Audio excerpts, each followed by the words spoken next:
crec que vaig començar des de molt petita, ja saps el que fan els nanos, que repeteixen.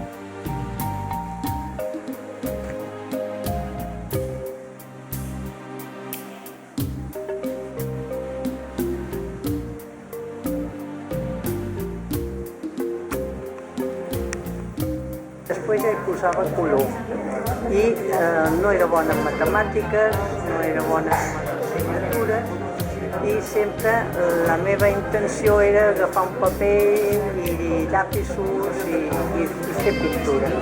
I quan vaig ser més gran els vaig dir als meus pares que volia pintar.